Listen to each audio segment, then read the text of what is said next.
To order. Madam Clerk?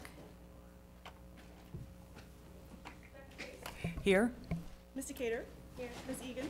Here. Ms. Hazard. Here. Ms. Healy. Here. Mr. McCosker. Here. Ms. Young. Here. Madam Chair, you have a quorum. Thank you. Dr. Kisner. Presentation of Superintendent's FY20 spending request. All right, thank you. Knowing I have 3 minutes, I will make sure I get right to it. Okay. So I first thank you for this opportunity.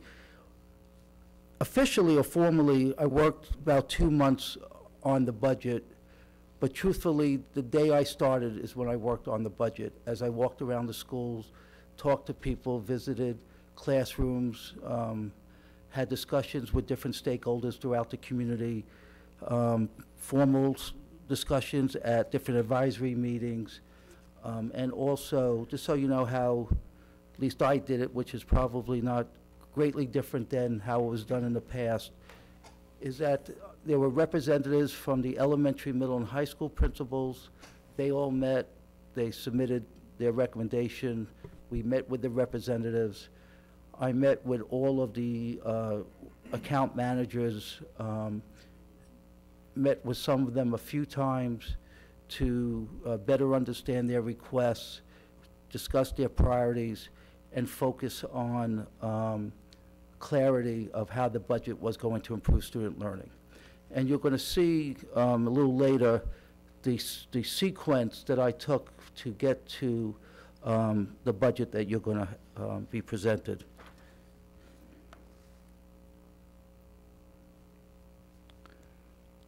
All right, so the goals and priorities, these will look very familiar to you. I tried as much as possible to align the school board goals and priorities with the priorities that I have submitted as a budget request.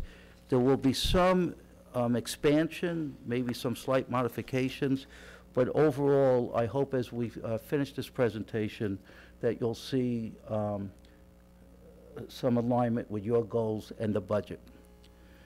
So the superintendent's budget expectations, again, I'm going to get into much greater detail, is staff compensation, again, to attract, retain, and develop the Stafford workforce, promote a positive learning experience for every child, ensure equity and excellence, and expand learning opportunities. I also make it clear that the budget has to be flexible. The day the budget is finally adopted is the day, in a sense, the budget changes, because we're talking about children. So we could have a child or a group of children that move into our community that need a special services of some sort that maybe we did not anticipate in December of 2018, because the budget that you will eventually approve goes from July 1 of 19 to June of 2020. So budgets have to be flexible. And not everything can be funded, and not everything can be funded at the requested levels. And I will show you the requested level to the final level, okay? And on Saturday, I'm going to provide you, you'll get all the budget documents and everything for Saturday's work session. You will see every single request that I received, okay? So you'll have a clear understanding of what people ask for. To address growth, looked at class size, protect and enhance our physical assets, close achievement gaps by supporting targeted interventions. You had a little presentation last week. To meet the required needs of children with disabilities. So I'm going to walk you through tonight a lot of data.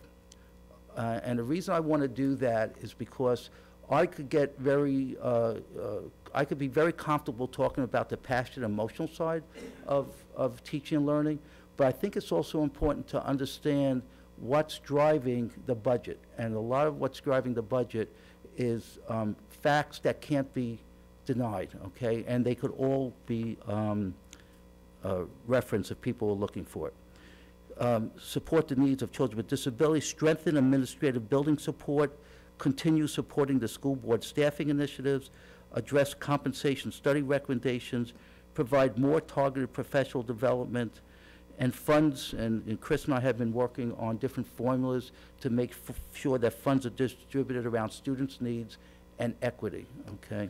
I want to just touch quickly on the professional development component. I have always said, and I've always believed, if you do it correctly, If you don't do it correctly, it's not effective.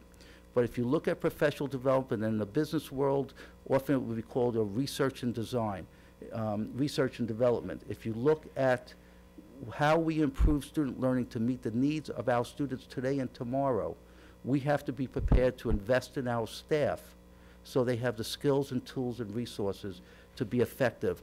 And there's no question when you take a look at Stafford 10, 15 years ago to where we are today, there are changes. You know that, but sometimes we tend to forget that our student population in 1920 looks, you know what, I would use the word significantly different from 1999 to 2000. First, the focus on academic, social, emotional needs of all children is the first and foremost what's driving this budget. Some of those pictures you might recognize because they were on some of our trips when we went to visit the buildings. All right, state of the division. Now, I just want to mention something that is great. All our schools are fully accredited. So I want to applaud your effort and all of our staff and parents. But I also want to be honest about that, okay? So school divisions are not accredited. Schools are accredited. 92% of the schools in Virginia are accredited, okay? And I bring that up because sometimes I hear, well, our budget is already meeting all the needs of our children. All our schools are accredited, and which is true, but it's a lot more than just accreditation. And then the other thing that I'm hoping you're aware of, the entire accreditation system has completely changed. This year, every school division was given an option. You could continue on your old accreditation system, or you could start the new accreditation system, and you selected to the one that was the most advantageous for your school. Next year, that option is not available. So now, how we're going to be assessed, how we're going to be evaluated, all 133 school systems, is looking at growth of individual subgroups and also looking at other indicators like attendance, like dropout, like discipline, and so on. So whatever we did up to this point, let's celebrate, let's be happy. But I could also tell you, without getting to specifics tonight, we have some schools in Stafford. So the new system is basically a 1, 2, 3 or a green, yellow, red system. We have some schools that I would suggest if we don't change the trajectory, they may not meet the accreditation as we have known it in the past. And I think our budget begins a very serious discussion on how we make the changes for that to occur. Other things that we should be proud of course, is our dropout rate is better than the state average. Our on-time graduation rate is better than the state average.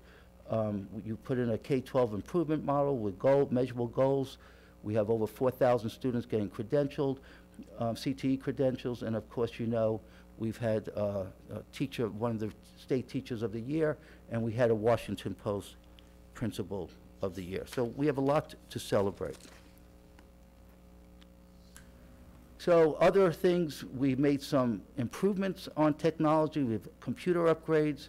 That is an example of where equity has to be looked at. We sat in this room a couple of months ago with all the PTO leaders and PTA leaders, and we heard firsthand, which is absolutely accurate, that in certain schools, based on the ability of PTOs to raise money, they have a different level of technology than maybe some others. And that should not be the way we operate as a school system. So we are working with our new technology director and finance and instructional staff on how we could make, how that discontinues. How technology is based on the learning needs of children, not the ability to raise funds. Again, I won't take the time to read all this because I know you could read it, but you see that we have a lot to be happy with. So let's take a snapshot in time where we were in 2009. Our enrollment, over 26,000. This year, our ADM projection is, so this does not include preschool, okay? Our ADM projection is 28,934. We feel pretty comfortable at this point that we're going to reach that projection. And next year, we're projecting, this is ADM, which is different than enrollment, okay? We're projecting 29,351. That is from 2009 to 2018, we went up 2,137 students, which is a little bit over 8%. So you're going to see, because this is just the beginning of some of the data to help better understand my budget request to the school board. Again, some of you have seen this before. This was discussed in FAB. So we're taking the position that, and I'll show you data in a few minutes, but you have already seen, that when teachers leave Stafford, truthfully, they're really just going mainly to two different school divisions, Prince William and Spotsylvania County. We took a look at where they've been within 60 miles. If they go further than 60 miles, it's often a life change. A family job has changed. They may be, just moved for other reasons.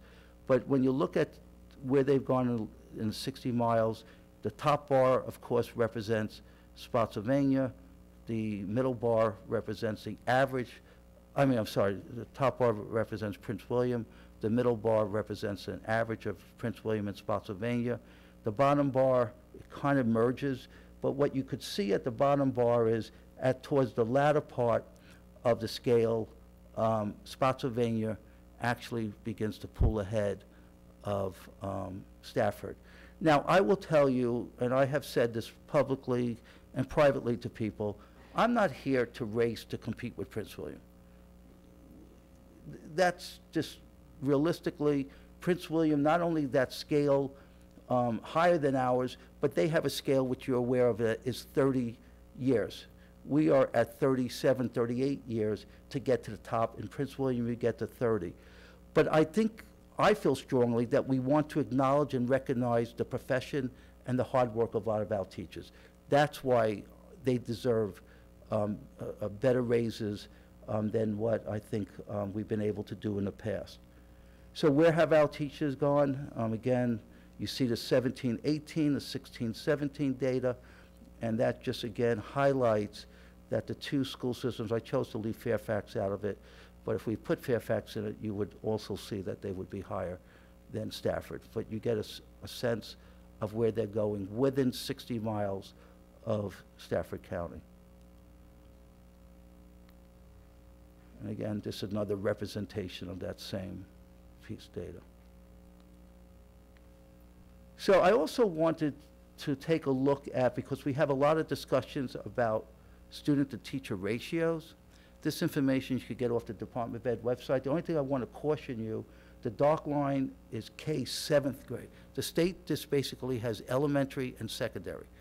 So if you take a look at our teacher-to-student ratio, and this includes counselors, librarians, art, music. It's not just the classroom teacher. I'm not going to overly interpret this except to tell you that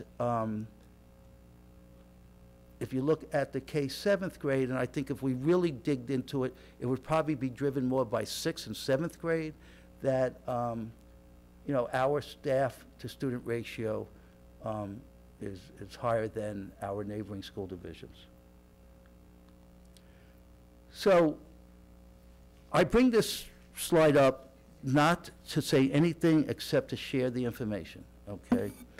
And the information is that the way we educate a student is by how much we receive, and then the state has a formula that looks at every school division, and they subtract out capital outlay, and they give you your per pupil expenditure. And the per pupil expenditure, I think, tells a telling story of why we might not be able to do as much as maybe other school divisions are able to do, or what we would like to do. So what you have is our neighboring school systems, and you have the state median and the state average. And if I could just tell you, if we just met the median, we would have $21.5 million more in our budget. And if we just work to be average, and you know how I feel about average, okay? But if we just work to be average, we would have $47.5 million more in our budget. So one of the things under your goals, under budget, is to work with the Board of Supervisors on budget clarity, so maybe some budget goals. And I don't think it would be a bad thing over time to have a good conversation with our Board of Supervisors to talk about this number, not to suggest that they're not trying to support the school system. They are trying to support the school system. And I believe there's a great interest by all 7 members of the Board of Supervisors to see our school system be the best in the Commonwealth. But for me as superintendent, and to be able to provide, and I'll give you an example. I mentioned this the other night, but I think it's important, and I think it's telltale. Our middle school, I just want to say it because I think, you know, we talk about salaries, but there's also something about the quality of your working condition. So our middle school teachers, and I understand there might have been a history a long time ago, we gave them a choice, but why even have a choice, the schools, that they eat in the cafeteria while their students eat. I think for 20, 25 minutes, however long lunch is, we should have cafeteria monitors, whatever the terminology we use in Stafford, and allow these very hardworking professionals to have 20, 25 minutes where they're not hearing the kids. They don't have to worry about, they need their own time out. And I understand in one way, you mentioned last meeting, why foreign language discontinued, and we have many other examples. So that's why the per pupil expenditure is very important, because that's what we use to educate a child in Stafford, and that's what everyone else uses. And just so you know, I'm trying to do 2 things at once. Out of 133 school system, we rank 95th in per pupil expenditure, okay? So I think it would be a reasonable goal to try to get least to the middle. And honestly, why not even be better than that? But so let's take another look at data, things that we've been interested, we've talked about over the course of the last 6 months, 5 months. Our bus drivers, you could see the rates there.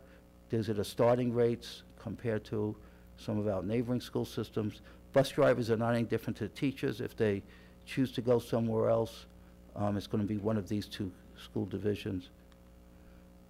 If you take a look at a 6.5-hour day, and you could see the numbers, our drivers would be making a little bit under $18,000. In Spotsylvania, they'd be making close to $19,000, and Prince William, they'd be making over $22,000. So what's driving a lot of the budget, besides when I get into the salary and benefits, but this has to be recognized, is that as our student population increases, so does our population for students with disabilities. And truthfully, we're at about 12%. The state average is about 12%. So the last couple of years, we've actually been below the state average. But just to put it in context, I can't tell you right now exactly what disabilities represent that increase of, you know, over 200 just from 1 year. But if we just for a moment even took a quarter of that and said they were low incident disabilities, 50, and we have about 8 children to a classroom with a paraprofessional, you could see how it multiplies for children with disabilities. To get into more specific, look, these are the categories that we're seeing the greatest growth. So you see children with autism, you see children with emotional disabilities. Other health impaired is generally your children, not all, but children with attention deficit disorder. It's other disabilities also. And then children with learning disabilities. So you get a better sense of not only why these children deserve, but also require specialized instruction and attention, but also that then drives resources, such as occupational therapy, physical therapy, speech and language, and so on.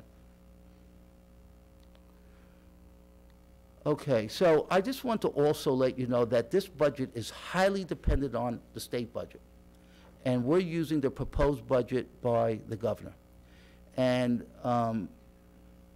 you know, there's some good news happening there that you might have read in the paper this morning, that the House, the Appropriation Committee, at least on the salary part of the governor's budget, has voted to support that. So it's still too early, but I want you, like all superintendents, I believe, we go by the latest information we have. In December of 2018, the governor presented his budget. But what you could see again, you know, this is all instructional positions. In Virginia, you know, how's increased. So from FY 2001 to FY 2019, you can see the growth, the compound annual rate of 2.6 versus 3.0 growth. You can see state cuts. We're really not at the level that we were in 2009 in Virginia for supporting education. You can see the average instructional pay in Virginia has grown less than the rate of inflation. If instructional pay has grown at the rate of the CPI, we would have a $62,000 going towards instruction. Now, state aid is very important to us because that's where we get majority of our funding, okay? So that's why it has very important context. Most locality revenue sources have not kept up with inflation and population growth, despite median real estate property taxes. So again, the median real property tax rates increased 17 cents for cities and 12 cents for counties since FY 2009. So the counties are trying as much as possible to make up the difference of where the state has fallen behind. And then you could see again the slower growth in K-12 funding, the localities for school construction, that again is pretty much the state basically puts no money in for school construction. Now it's important because sometimes people get confused when they see the governor's budget of standards of quality. It's the minimum standards of quality. And somewhere between, it's about 60 to 70% that you will see school divisions, and Chris and his team are trying to get the exact number, and maybe he already has it in Stafford, but I will assure you it'll fall somewhere between 60 and 70% of positions in our county and our school division are standards of quality positions, positions that you are required to have. They're minimum. Okay, so when the budget is presented by the governor and he says that I'm adding 2% more for teacher raises, you understand, I know you understand, sometimes the public doesn't truly grasp this idea. He is speaking about the standard of quality positions. But all school divisions, when they give raises, they give it to all staff. They don't just say those that are standard of quality and those are not. Our composite index is about 0.34. So another way to look at it, for every dollar required to spend on a SOQ position or program, we get about 66 cents from the state, okay? So it's not even that it's all funded by the state. We get a portion of it. Now, Stafford, every school division, every community exceeds the local required effort, because again, it's the minimum standards of quality. And I do want to point out that Stafford is at that exceeding 100% of the required local effort. They're with 46 other school systems, and then again, you could see how it breaks down. I would just speculate, because we have a low composite index, that it's somewhat, I don't want to use the word easier, but you'll see that those maybe have lower composite index. You could exceed the local required effort at a higher level just based on what you're required to fund your schools.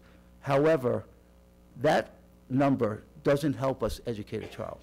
What helps educate a child is our per pupil expenditure, okay?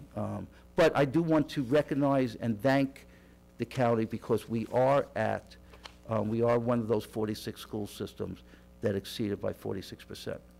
So what was in the governor's budget? As I already mentioned, $87 million for salary increases. So how it works this year, if that doesn't get approved, last year you gave about 2.5%. We would have to really average it out. I suspect it will come out higher than 2.5% because you gave some staff higher than that. If this additional 2% is not approved, but just for the simplicity of this conversation, if it was just 2.5%, we would only be required to give a 0.5% to draw the state share. If the 2% additional money, then we would have to give at minimum 2.5% to get the 5%. Literacy fund, $80 million for school construction loans. Oh, please, that's one school, but it's a start. So one of the other things that you'll see in my budget, I really believe this is an issue that is about safety. And let me just be honest with you, we are probably one of the strongest school systems as it goes to security as a physical plant. But I could tell you, my 4 months here, and this is not unique to Stafford, the safety issues we've been dealing with are our children in the buildings. It's not people coming into the buildings. It's children making threats. It's children, you heard many parents speak up about issues of bullying. It's safety is knowing that you come to a school and you are free of threat and distraction, and you're not worried about being harmed by others. And what our school system needs to really embrace is having more staff that could work with the social emotional needs of children. So even before, maybe the governor was following me, even before the governor was working towards improving the ratio right now at the elementary level, it's 1 per 500, and over time, next year, his budget has 1 to 375, and the following year, it would reach to 1 to 250 children. One of the middle schools the other day was dealing with 2 children that took a lot of our time because they were struggling, okay? They were very much struggling. And the principal, I felt, and her staff did an amazing job addressing it. But I asked the question, like, how many school counselors do you have? And it's a middle school close to 900 children, just 2 school counselors. That was new to me. I just will tell you. So we are, in the budget, you're going to see an investment in the mental health, the emotional needs of our children, and I really believe that falls into a safety component. Again, you could read the rest of the budget. The 2 big things I just want to point out was the salaries and the school counselors. So what's kind of somewhat interesting, a little different than maybe what I just said earlier, the history in Stafford is a little different on how the state versus the local budget. Actually, in Stafford, the state budget has been an incremental increase of the budget, and the local budget has gone in the opposite direction. You could see the portion of the school budget from local funds. 2011, it was at 45.2%. You could follow the line, and in 2019, it's 41.7%. I'm just providing the facts, okay? I'm not judging. I think people could make their own conclusions, but as I just spent 10 minutes talking about the state not contributing, I want to at least recognize that in our community, the state has actually, it's gone up and the locality has gone down, okay? So the total operating budgets since 2011, again, you could see the increase. This is the budget that you adopted after the Board of Supervisors has given you your final number. And you could see the operating fund expenditures. This is obviously nothing tied with capital. Okay, so let's talk about what I'm presenting.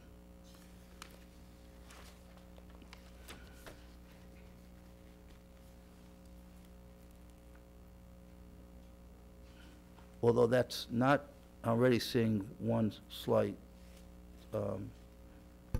change. I'm recommending 5% for all employees except school administrators and central office administrators. There, I'm seeking 3%, okay? My preference would be a 5%, but after reducing positions, I felt like I could not reduce any additional positions. So it's, we'll see this later. This is tier 1 request. Don't get nervous about that, $38 million. That's where I started with all the requests, okay? All right. So it was started at 13.39% of all the requests I got. You'll see I end at tier 7, okay? Compensation study, now I understand. Compensation study phase 1, initially in tier 1, was $75,000. Now that we've had more information, you're going to see that number is going to go up, okay? Other scale adjustments, nurses that have a bachelor's degree and a registered nurse, I believe they should be on a teacher scale. We already have great difficulty attracting RNs, but it's RNs with a bachelor's degree.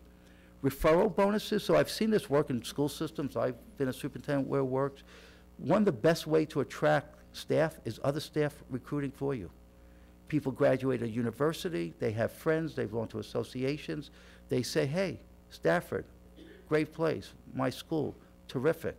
They make a referral, we employ them, we decide a length of time that they have to work for us to be effective, and if they're effective, we give the person who referred them a bonus. Tuition assistance, we want our staff, learning is not just for children, it's for the adults too. And as we ask people to take classes to be, have the knowledge and skills, right now our tuition reimbursement, we do have a tuition reimbursement, but we've put some additional money to support that. Okay, so as I mentioned, started at tier 1, and you'll see all the tiers, and I end at tier 7. And tier 7 looks a lot different than tier 1. So here's my request. All right, so we're using ADM of $29,351, state revenue of $11,679,000 over this year, which is 7.23%. Federal revenue, most of the federal revenue clarity will happen over the summer, but we already have some indication of some addition. So we see 115,000 more. And don't worry, I didn't get to local yet. And then that's an increase. And then the other revenue that we get for like renting out the buildings and so on, about 215,000 more. State revenue, we're going to use 75 more students than the state is projecting for ADM. We're pretty confident that the state is lower than what we're anticipating. Our enrollment projection goes up 150, more than what the state is saying, so we're going to go in the middle, okay? 5% compensation supplement, funds for additional counselors. Regional special ed funding, let me just touch upon that real quickly. So Stafford does not belong to a regional special ed partnership with any other school divisions. And a lot of school divisions that do not belong to a regional special ed program have raised the concern to the Department of Ed, why are all these school systems getting additional funding and we're educating the same children and the costs are the same? Now, I have to tell you, when I was in Harrisonburg, I used to argue the other way because we had a regional program. I said, stop being jealous of us. But the big school, the school systems that argued that regional special ed funding should be distributed to all school divisions have won the narrative. So we are anticipating additional funding doesn't mean anything except we may have to have some memorandums of understanding and with another school division, specifically now we're talking about Spotsylvania, because believe it or not, Fredericksburg has one with Prince William. I don't know how we got jumped over. So if we create an arrangement with Spotsylvania, then we could see as realize as much as 400,000 extra state dollars in special ed. I will tell you, one of the ways the state is able to do this, they do decrease our ADM of the children that are in the regional program, but that 400,000 I mentioned has already taken that into account. So we have been meeting with Paul Raskoff from the Department of Ed, and it's pretty much a go. And soon you will be asked to approve some type of memorandum. Okay, and we also have some other expenditure rebates. Okay, so superintendent, school counselors and other mental health staff are critical to address school safety. I mentioned that, work with families. So again, our middle schools, most of my budget requests are focusing on the middle school. We have, again, 10-month administrators. Summer is critical. You do professional development, you do recruiting, you do curriculum work, and we have 7 of our 8 middle schools have a 10-month or maybe 10-month, 10-day administrator. I really believe they should be 12 months. And truthfully, what I've noticed in my short time here, a lot of those people wait for the next job. You know, so I'm hoping we can make all building administrators 12 months. We have them at the elementary school, we have them at the high school. For some reason, we just don't have all of them at the elementary school. So, what's that? At the middle school, yeah. So additional staff for new middle school model, let me just, we'll have more time to discuss that, but we have done, and we appreciate the feedback you gave us, and we've taken it seriously, and we've done some preliminary research. I just want to know, we looked at 8 school divisions that we would all consider high-quality school divisions. No one has a double block of English and double block of math. Many of them have the model that we have presented to you. And what's important, as I shared, and they shared the data, and I say this with great respect, there's 2 groups of children I feel are being adversely impacted in our current model. The child that's very advanced and the child that's struggling. And I recognize it's new. We all recognize it's new. We'll talk more about it, but I just wanted to mention that learning gaps are not going to change by just hoping it and wishing. We have to do something different, and the conversation that has been taking place for the last year and mainly the last couple of months, I think is a very good start of acknowledging that within our student population, there are a group of children not doing as well as they could have or should have, and there's another group of students that we're holding back by not differentiating at the level that we should. That's my only commentary on that for now. Additional staff to meet the needs of children with disabilities, you'll see that. Additional school buses. So one of the things that I would like to maybe entertain a conversation with a board of supervisors, maybe do more research on this. There's buses and some other, one of the things that I did not put in the budget that we absolutely need is a whole new telephone system. There's not a week that doesn't go by that some school system is emailing us, the phones are down. Our phone system is so, for those who remember Andy and Mayberry with Aunt B, I mean, we might as well, we kind of have a system like that. But we don't, it's over $2 million to upgrade all our phones. And we have 2 new schools that are going through the infrastructure thing, Moncure and North Star. And, you know, we should begin this conversation early so we have alignment. But buses and things like that, should they come out of the operating budget or should they come out of the capital budget? And that's a question that I think we should ask, because we have 11 buses, 10 buses that you bought, that you had addition this year, and we're adding another one. That's over $1 million.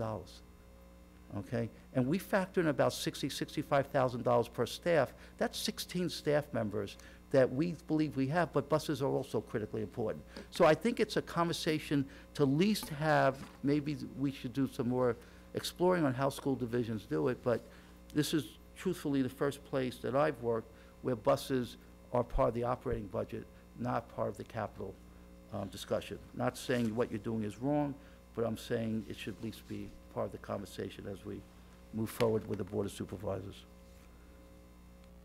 All right, compensation, I'm sorry, Chris, you did it right. I just had my ADHD moment. I jumped up too quickly. 5% for all teachers and support staff, 3% for administrators. Compensation study, one, mentioned the teacher. The referral program is directed toward teachers and bus drivers. Is that me? No, somebody else, okay. Expanded tuition assistance. Right now, we're not anticipating any major changes to our health and dental. There's a meeting in February. I already mentioned the middle school, guidance administrative assistants, a nurse scale, contractual increases, funds for buses and infrastructure project. I put up, I think, $125,000 in for the firefighting program. I met with the fire chief. I believe they put in $125,000. So it's already in our program of studies. So if that is supported, we put our share in. All right, so now mention the positions. So remember, I showed you the trend of special ed over time. So the only positions that I moved forward, so you know, in that category, there was a lot more requested, are ones that are mandated, the ones that are required, okay? The diagnosticians you recognize as a program that you have supported. So we put the 5 FTEs in that. And again, you could read the rest of it, but the special ed, the diagnosticians are not required, but that's been a staffing goal for the school board, and to finish that, it would take 5 FTEs. 17.6 counselors across the grade levels. Another thing that I'm not a huge fan of, and I'm sure you're not a huge fan either, we have some counselors that are not full-time members of their school.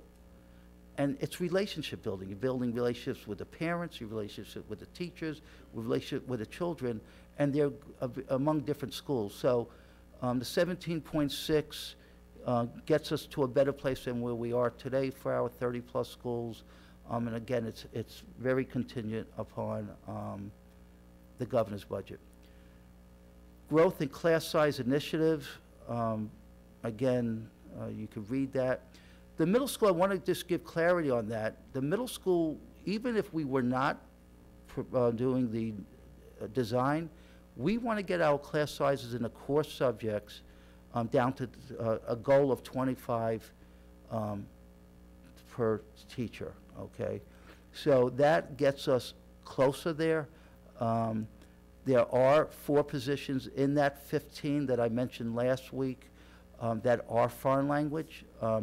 Initially, we were hoping, or they were hoping to have 8 positions, 1 per school, but as a transition, it would be half per school. Again, the high school, in the detail, that's again focusing more on math and science. Again, we have some schools that are teaching some subjects, others are not, and in some cases, our class sizes might be too high. As our population grows, so do as our programs to support children that need a different model. And alternative ed is a good example. And a teacher for children where English is a second language. North Star, again, you could read that, a nurse and 2 assistants. You know about the procurement. We have to address that. So I want to just, we're working on some of the things now. We've also, as openings have come in the central office, instead of filling the opening automatically based on where the person left, I've been shifting some people around, okay, to help meet some of our needs. We've had people the last few months who have left us, and not automatically, I know she's very happy I've done it. I took one of her staff members recently, so, but we have other priorities, okay? And so we're moving people around as we see it. So one of the most exciting programs, so I presented to the Business Advisory Council, and just so you know, we're growing that Business Advisory Council. We're actually having our next meeting in March at North Stafford High School, and there's going to be new members, and we're really talking about, we have this in place now, but we want to go deeper and really better understand what we have now. But children, high school students really working and learning and mentoring out in the community.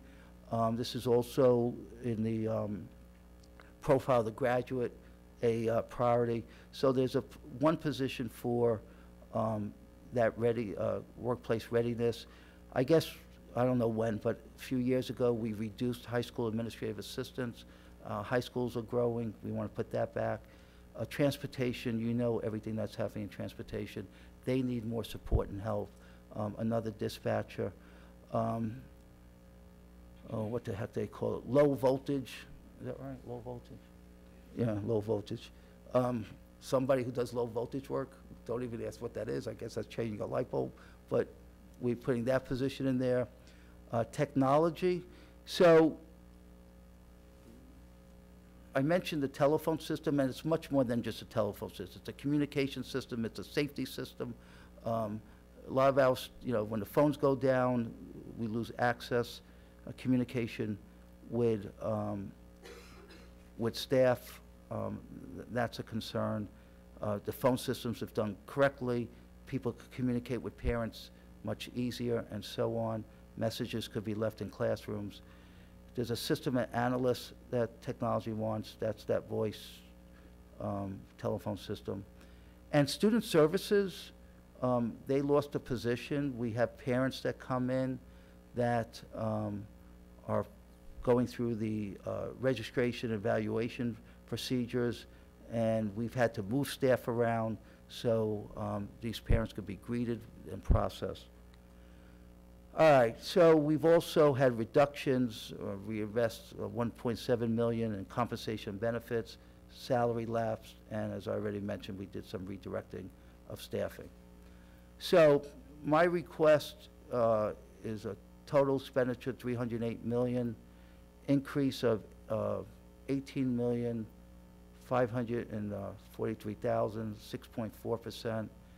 6.4%. 92 positions versus the 130 something that was asked. Increase in counting funding, just so you know, I don't know how it'll end up, but if you look at the last 10 or 12 years, this is one of the lowest requests as a percentage of the budget from the county, but 6.6% or a little bit under $8 million. Again, if you look ahead, what I'm proposing, now we're filling the 2020, I left that out before, is again a 6.4% increase versus the 3.9 and so on that you've received in previous years. The local funding, again, slightly increases over previous years, but surely is not at the level it was at other points in time. 84% of our budget goes to compensation benefits, which is not unusual. That's usually what school systems have, between 80 and 85%. What's really good, state wants you to have 65% of your budget going toward instruction. We have 76% of our budget going to instruction. So some of the things that I just will kind of begin to wrap up. This is a journey. I don't want this to be a one-time event. If we want to maintain experienced teachers and leadership workforce, we have to collectively think of different ways to make this a place where people don't want to leave, okay? We have to constantly develop our talent, all people. So review and adjust regulations affecting employees. This is one I really think I'll bring, I don't know if it's a school board policy or it's a regulation, or I'm used to boards adopting policies, superintendents do regulations. But we have something which is counterintuitive to me. We know we have a difficulty attracting teachers. And we know, as I already shared with you, especially if you go north of us, we're the lowest paid school system north of us. But we cap 20 years of experience. So if you're from Fairfax, Arlington, Prince William, and you want to work in Stafford, you're already making more than you would make here at the same step. But we cap you at 20 years. So you would not only make less just based on the number of steps, but if you were 24, 26, 21-year experienced teacher, we would put you on 20 years in Stafford. So I don't understand why we do that. We want teachers, and we want experienced teachers. We have a cap. I could maybe understand if we were the highest paid school system and somebody wants to come for their last 3 years to get the VRS benefit, maybe then it would make sense. But it surely doesn't make sense right now. And another example that I will share with you, which was the number one thing that someone approached me the day I got here. And then I asked Lisa to do research, and is our hybrid model. Our hybrid model as it relates to sick days. We had at one time you only could carry over 12, now you could carry over 24. And I was trying to figure out, and I understand the rationale if it relates to long-term disability, but most people who need to take sick days, especially in an organization where most of our employees are mothers, women, you're taking time off because you have a sick child, you might be sick, whatever. Now people are taking care of an older generation. So we have 24 sick days, that's all you could carry over. And we researched a lot of school systems. Most don't have no cap. And those that do have caps have it higher than 24. So I would like to at least, you know, Chris has done a nice job explaining to me, but I'd like us to try to remove any barriers that are preventing people to come and make people feel once they get here. And the other concern I have is if you lose it at 24, and I'm not saying anybody's doing this, but I could think of people thinking about it. If I'm going to lose it, then why don't I just use it, okay? But I'm not saying anybody's doing that, but I can understand. New state and federal mandates. So again, hopefully last year you had a presentation on a new state accountability and federal accountability system, and if not, we absolutely need to do that. It's completely different, completely different. 2 laws went into effect July 1 of 2018, so we obviously have to meet that.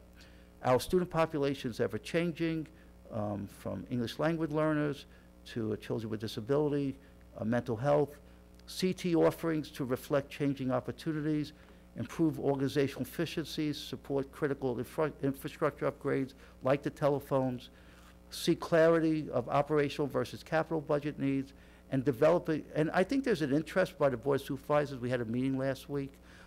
They seem to have an interest to develop a funding strategy and goals, and I think that would, personally, I think that would be helpful. And I said this a couple weeks ago, and I just want to just restate it. The budget has to focus on the main thing, which is children learning, okay?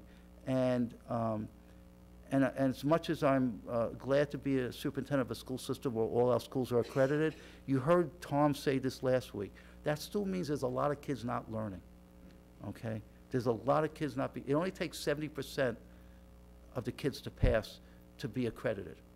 And I could tell you, working with Pam and her team, we have some schools that are going in the wrong way.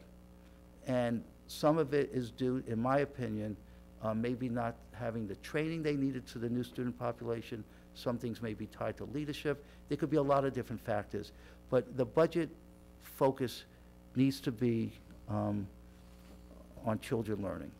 And I want to leave you, Ken Robinson, if you're not familiar with his work, he's an author and a researcher from England. The fact is that given the challenge we face, education does not need to be reformed. It needs to be transformed.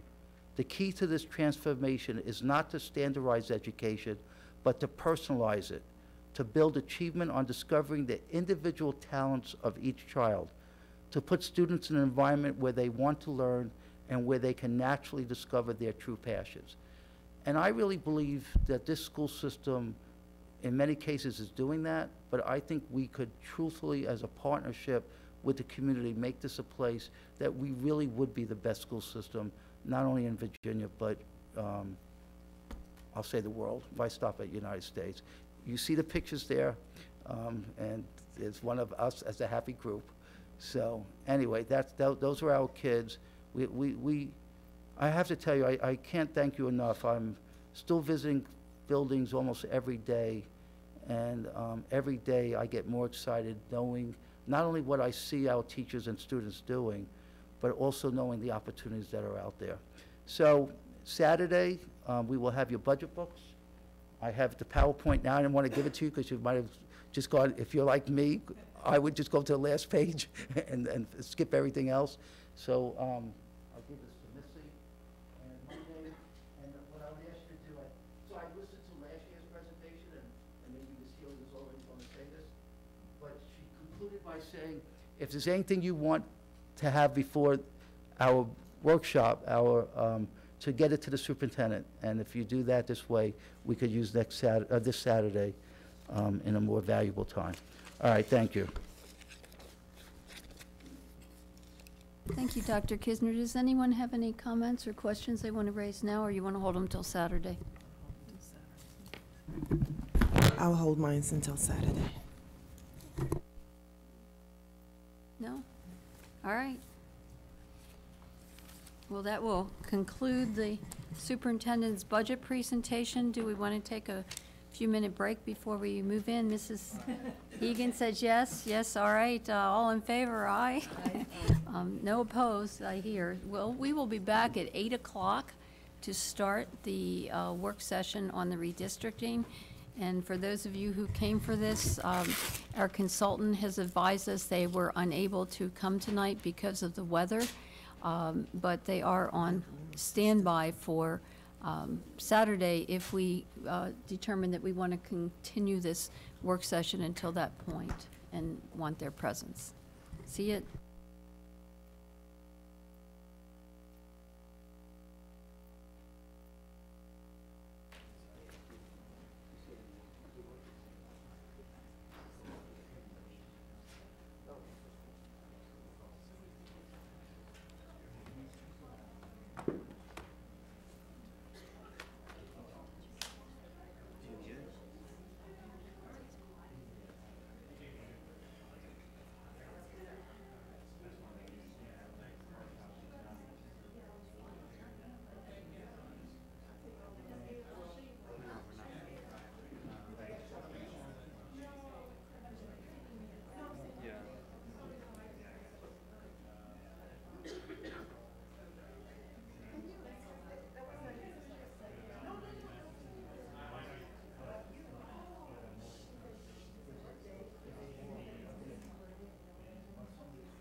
We have made.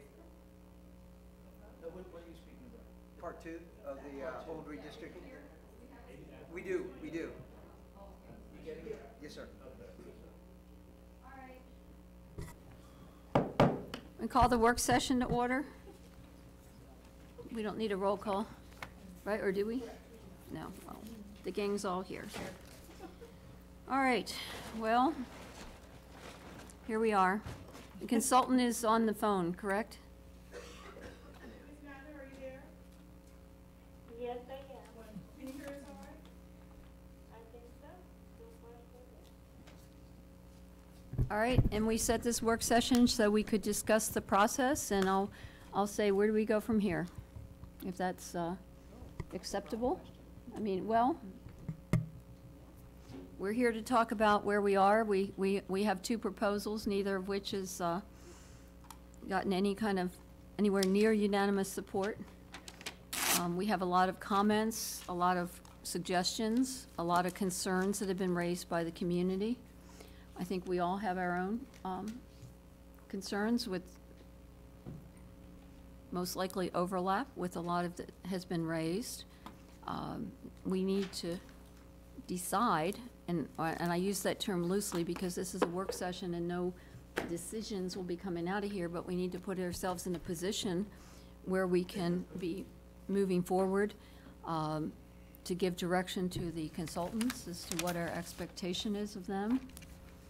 So what I thought I'd do, unless anyone has any other suggestions, which are welcome, is just to give everyone an opportunity to address their concerns. You cannot hear? Well, No. she'll have to watch tomorrow morning. I mean, this will be available on our website tomorrow morning. I guess that everybody that speaks, if we speak into the microphone, then perhaps they'll be better hearing on that part. So does anyone have any other suggestions other than to start? Everyone giving some comments, concerns, and then having a dialogue once we get through the board? Ms. Egan, suggestions? Scott, would you happen to have a copy for each of us of the policy that includes the criteria that has been established for redistrictings in Stafford County Public Schools? We can certainly make that. It's very easy. I can get it to you in a few minutes and go and print it. Yeah. Why But don't we you- put it's it on certainly the- electronic. I'd like to have a hard copy in my hand, just so I can write notes on it and circle things, and when we get to that Yeah, portion. absolutely, we can get that for you. Give us about 5 minutes. Okay, and meanwhile, if you want to pull it up so we can have it for general information, that's a good idea. This is okay. If it's okay. Any other requests? No, I asked Missy to print this. Yeah. Requests in CC general. to So I was thinking, I'm like, okay. that's an print open it. question to ask. No, there's no coffee, Ms. Hazard. Yeah, I mean, Sorry. Yes. The webpage. Yeah,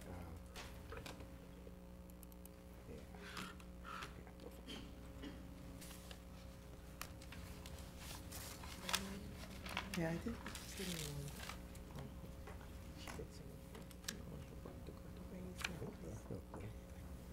Anybody else need anything for background or referral for the work session? While they're working on that, I'd also like to see what was given to the consultant. What did they use in their list of criteria?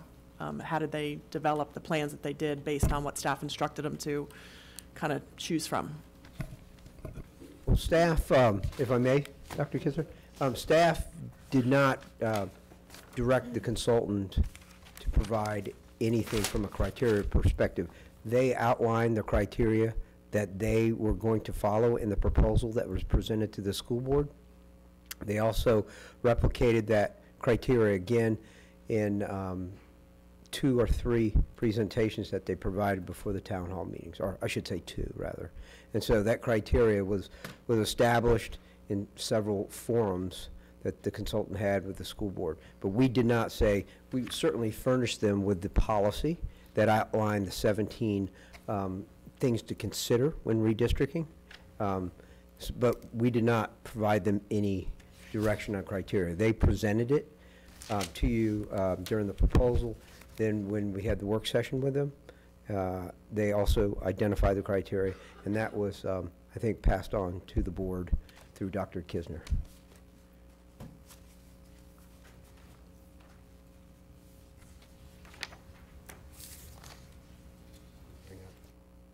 Oh, you can't get into the policies?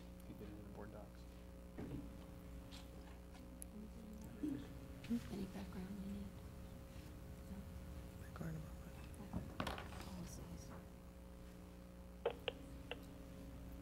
We can't get into board docs for some reason. Can the school board? Send us an email that you asked for a printed copy, right? Yeah, policy 14. We'll get you a hard copy. What is this? It's not sufficient.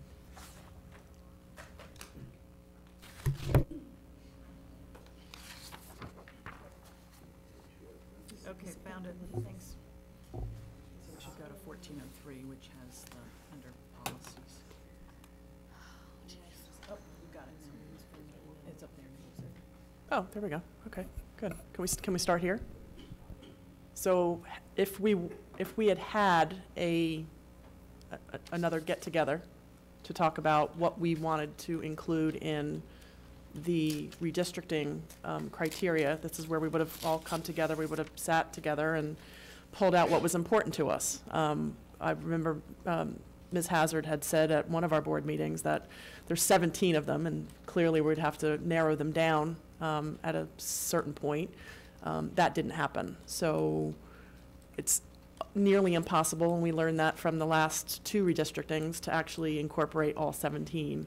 But I think it's important, based on all of the feedback that we've gotten from our constituents and whatever belief you had, out of the gate already, to go back and look at this and pull out maybe 1 or 2, 3 items maybe, and kind of use those to have a little group think and narrow it down a little, maybe even a little bit further, and then ask the consultant to go back and take what that criteria is and maybe do maybe 3 more options. Anybody? Okay, so for instance, my 2 things are trying to keep communities together as much as possible, and bus distances and bus times. Those are probably the 2 most important things for me. And if I had to put a 3rd one in there, it would probably be the F&R redistribution to make it a little bit more even. Socioeconomic characteristics of school population. I guess. I'm just looking for what's on there. Yeah, I guess that's what it's under. Yeah. So So what would be the intent of that? I mean, just to try to flesh these out, because if we are going to send them back, I think we're going to have to give some, fairly specific direction to the consultants if we're going to get something that, yeah, I'm just going backwards to when I supported the idea of having a consultant do this. I had a very clear, process in my head on how it was going to play out, of which none occurred. So what I'm trying to do is kind of go back a couple of steps and then maybe start again with some of the stuff that we, the 7 of us, through input from our constituents, want to see in the redistricting plans. That's it. So, I think Dr. Chase was first, and we'll go to you. 1, 2, 3. Yeah, so I guess the question is, can we give the consultants sort of instructions to incorporate this with where they are right now and then run their model again to put that in place? Or in addition to. Or in addition to. Does that, so, I mean, I had suggested that we've had staff give us program capacities once you've adjusted for the fact that some schools are now class size reduction schools and some are not. Right. And that I would like them to be able to take that into consideration. But I know it's difficult because you move people and suddenly it changes again. So, yeah. Right. Okay. Ms. Young? I've always been concerned about the high numbers of free and reduced lunch in some schools, and I'm not sure how we are planning on addressing that. That's one. I also want to make sure that we're looking at all schools, not one neighborhood or 2 neighborhoods. And when we talk about a neighborhood staying together, for example, when I'm looking up there, walking distance doesn't apply to some schools, but it applies to others. So say, for example, if we're going to vote on the criteria, does walking distance apply to a choir? It wouldn't, because, so I'm thinking about something that we all could agree on, just to make sure that we're all thinking about all the schools. And then the number of times the school or the individuals in these schools have moved, that should also be taken into consideration. Right. And keeping, I'll put it in quotes, neighborhoods together. If they could walk, they want to be able to walk to that school. I just don't see how we are sending kids past one school to get to another school and moving them from one school that they're at right now, which is closer to them, to another school that is further away. I don't get that. That's been, something that I'm stumbling on to understand how it was done. I agree with that, and that was one of the things that we were trying to avoid, right? By doing this, so. Right, and that is the first, not that they're listed in priority order, but that is Right. the first thing on the list, proximity of schools to students' residence. And I believe that was one of the criteria that the consultants informed us that they used. That one I remember. Mm-hmm. Okay, although I think we all would have an example or more than one example within our individual districts where that did not apply. Correct. Mr. Cater? So I know you guys got my email, so you've seen it, but I'll just kind of go over it a little bit. So the schools were set to 85.6% utilization at the 4-year hard number. So that criteria was put above everything, and at the expense of other criteria being overlooked. And the board never kind of gave that direction, so I think as a board we need to decide at what percent do we want our schools. Does that percentage override other criteria? You know, must we keep it at 85% at the risk of driving further? Or, so you get the idea with that. That's something I think we need to decide as a board before we move forward. The feeder patterns are huge for me. I think taking a look at feeder patterns and the fact that they weren't even looked at, I don't want to harp on negative things, but looking at those feeder patterns can solve some of the other issues if we're taking those into account and kind of fixing those. Yes, I understand it's an elementary redistricting, but it can speak to some of the other criteria on here. So I think that ties in, and I think it's very important. Additionally, and I've mentioned this before, driving the roads, traffic patterns are critically important, especially in our county. But more than traffic patterns, understanding our roads, how you actually drive to a school, because when you look at the colors on a map, though they may connect to each other so it doesn't appear that there are islands created in our current, in both Plan A and Plan B, there are islands, just because of actual driving routes. So those are some things that need to be looked at and fixed before I can approve any plan. And let me just make sure that I've covered all of my concerns. I don't want to sound rude, but I think we also need to talk as a board about the work, whose responsibility is what, the workload that's being put on Mr. Horan and Mr. Townsend.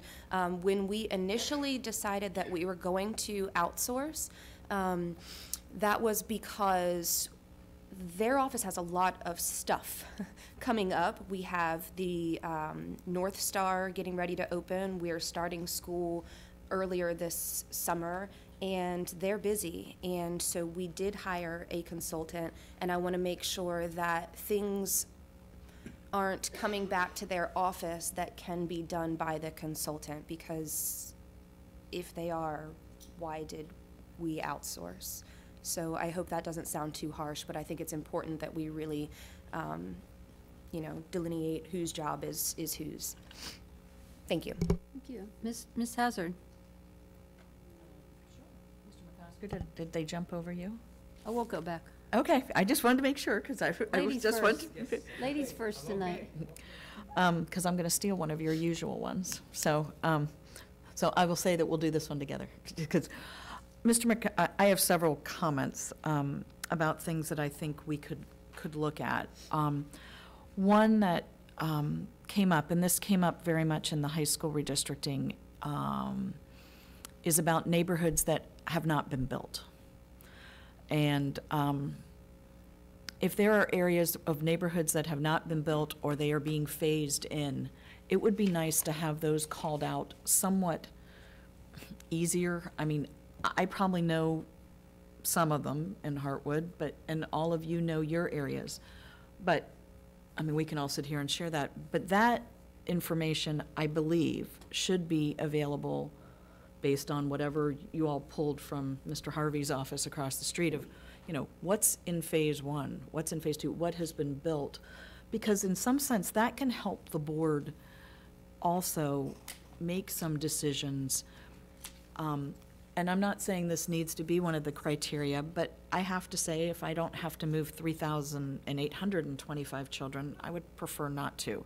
If there are ways we can keep people in schools they're in, because there are neighborhoods that in 4 years we are projecting out, I might make a different decision on that. So I don't know if that is information we can I mean, I can help look at them, but I just think that that's important, especially because I know that's something with the growth we're experiencing.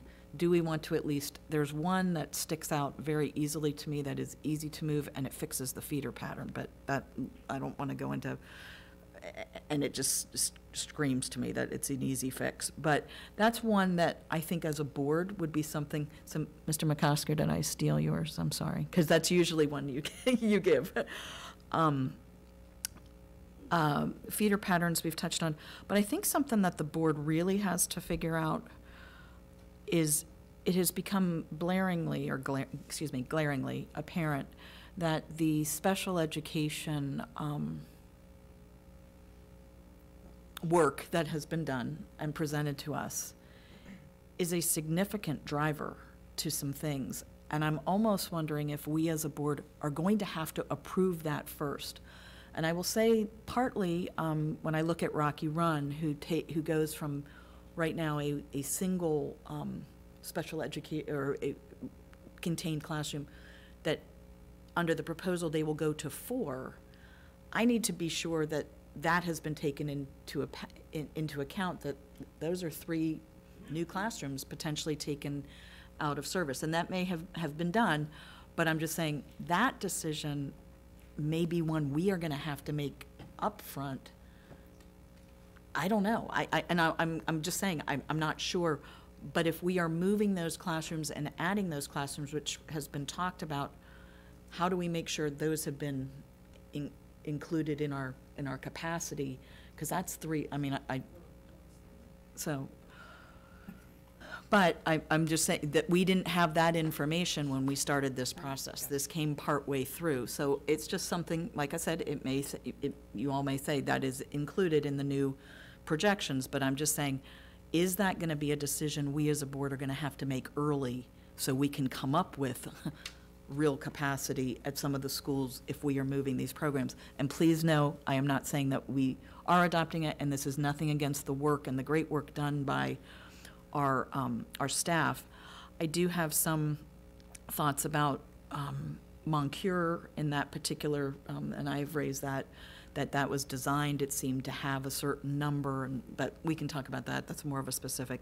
And I would say the only final thing I'll say, at least at this point, is when we talk about proximity and the issue of contiguity, I think there's 2 ways to look at that. And I appreciate that the consultant showed us pictures of schools with non-contiguous things. But I would say as a parent, I'm thinking more, is my neighborhood contiguous to going to either 1 school or 2 schools? And I think it's a reverse. I'm just saying, I think then it's a different look at it. It's not the school zone. Those were created by us. The neighborhoods weren't created by us. But if I'm a parent, I'm not looking at, well, does this school zone, and I'm not saying those aren't anomalies and we shouldn't look at them, but if I'm looking at it as a resident, I'm like, does my area take some pattern out of that area to same middle schools, same high school? May not because we have 17 elementary schools. So but it's sort of a different view of how to look at proximity of schools to student residents. And I don't know if that makes any sense, but it to me seems like the school zone look, it really should be our citizen look. So I don't know if that's helpful or not. Or is that really confusing? No, this is a time to talk. I mean, we're not going to come up with the solutions right now, but this is an opportunity for all of us to talk about what our concerns are, what our observations are, and perhaps what we'd like to see come back. You know, we're not, as you said, you know, you could name one, but we're not saying move this one and that one, but we're talking generally, and I think this is very helpful. And I don't know about the rest of you, but I'm in agreement with most of the things that I've heard. I mean, I think we all share the concerns. We just need to communicate them to the consultant, but give some direction. You know, this is first just laying it all out there. then we're going to have to narrow it down or to prioritize. We're not going to say there's nothing there that's not important, but we have to say what we want to see prioritized. At least that's my take on it. But no, And we may say we want prioritized under Plan C, this stuff, and I'm just making this up, Plan D, prioritize this stuff so we can see it run two different ways. now we are going to have to be on a pretty short track here, but that'll be something else. Mr. McOsker, it's your turn. Sure. Boy, I get a turn already. That's great. Start the clock, Ms. Hall. Start the clock. No, I'm going to keep it short. I'm going to keep it to process. I think we need to look at, to make sure that we're all in agreement, and I think Saturday we'll talk about the timeline, make sure we're all okay with the timeline that is presented, and we got to come up, staff needs to come to us and tell us why we can or can't do the timeline for redistricting. Right now, I understand it's a can. The number two is, I think we need to look at schools that are opening above 90%. Initially, I think that's a tough one to swallow when we're doing all this hard work and we see schools at 94, 90, and even 97 in some of the plans. And maybe that's a criteria where it needs to be screened out, like if that we just can't allow that to happen. It shows the 7-year look shows us the snapshot from next year or this year to 25, 26.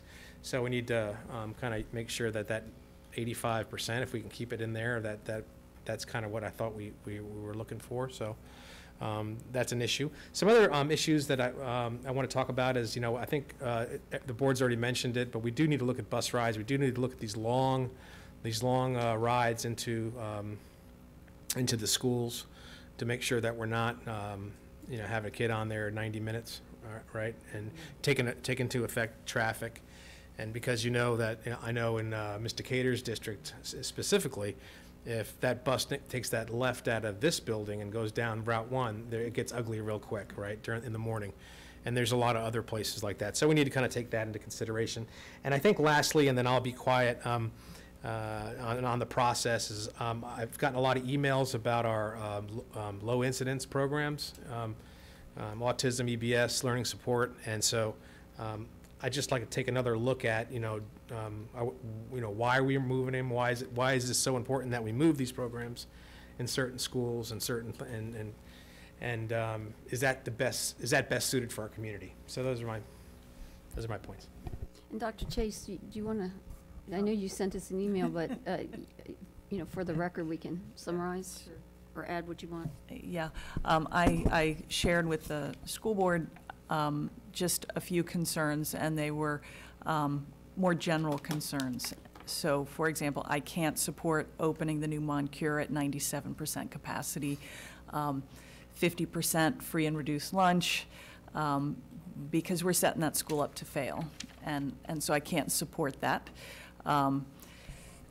In looking at which schools become class size reduction and which ones already are class size reduction, we need to be taking that into consideration as well. And it's tricky, and I understand that it's tricky. So those are sort of my two big things. May I? Sure. While we're throwing out suggestions and comments, one of my parents, or Jamie's parent,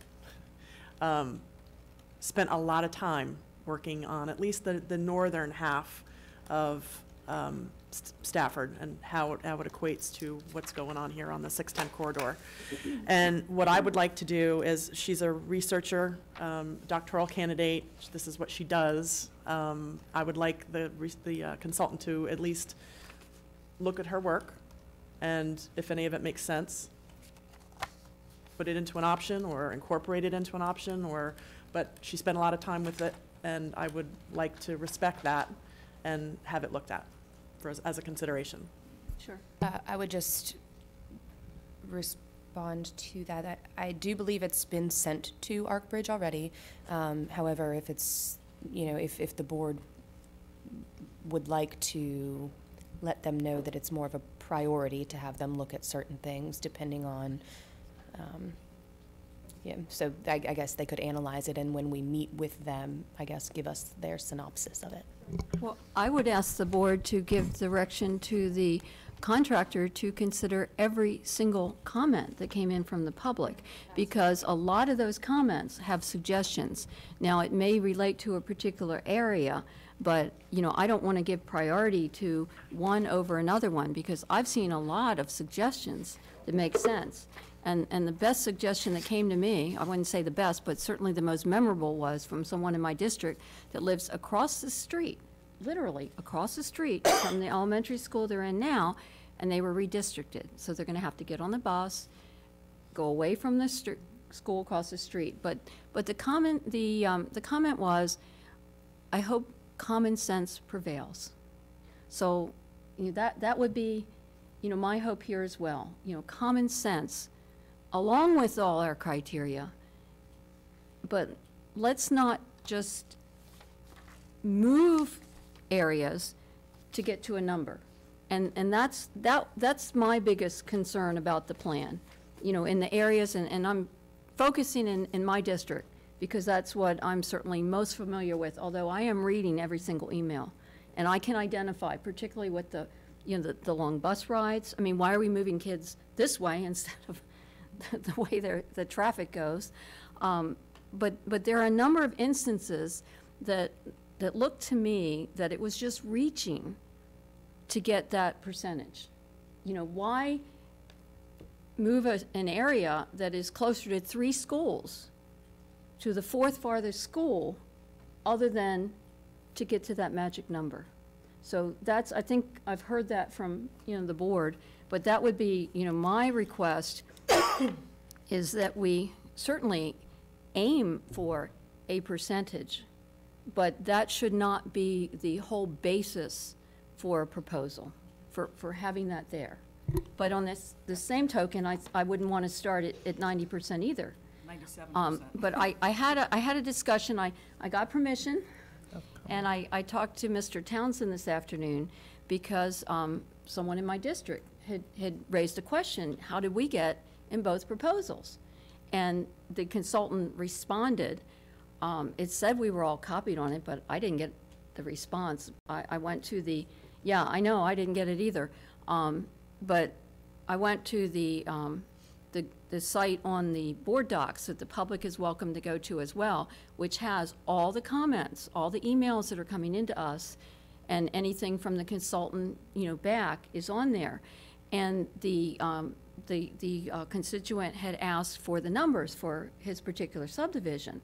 And when the numbers were given back, I said, you know, it didn't make sense to me. So I talked to Mr. Townsend, and we talked about a couple other ones, and, you know, I have some questions about the numbers, and he explained to me that these projections came from a different consultant that we hired last fall, and that overall, you know, they're fairly accurate. And I get that, I'm happy, you know, countywide they're accurate, but if they're not accurate, if they're way off in a particular subdivision, or 2 subdivisions, or 10 subdivisions, or, you know, streets, that could be a problem, because we're looking 4 years out. And if they say we're going to increase by 50%, and we all know, you know, certain subdivisions are going to increase by maybe 200%, and some are going to increase by 10% or maybe decrease, and they show it going up 50. I don't know. I'm not suggesting we're going to be able to solve that, but I think it's important that we be looking at that, because we know our schools and we know our neighborhoods. Madam Chair. Because we live there. Yes. Madam Chair, permission? I have a couple of questions, but comments also, and I don't know who could give me the answers, but did we do anything with the feedback so far that we've gathered? I think we talked about putting them in some kind of a, and I don't know if the consultant could hear me?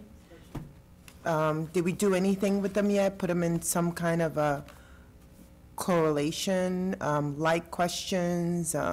Did we analyze them yet? Like, what are we waiting for? Like, what? I asked for that. Is this a question for me? Yes. Preeta, right? Preeti?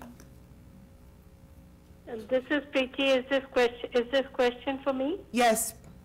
Yes, for you. Okay. what we did was we compiled all the emails into a Word document, and we also prepared an Excel spreadsheet in which we identified the issue, the school, the subdivision, and yes, so we have a spreadsheet and a Word document with complete email content. Okay, so what would be our next steps with that? Well, I'd like, this is, Patricia Healy, I have a question of that. You have the spreadsheet. Is there any change that you would make in response to those comments, or any proposals that you would propose? There are some planning units that we are actually exploring, looking at all the comments that we have received from the community. Most of the comments are that they do not want to move. Okay, Then there are some specific comments for about So I still have some the questions. neighborhoods that we have heard in the town hall meetings, and we are looking at the feasibility of reassigning them.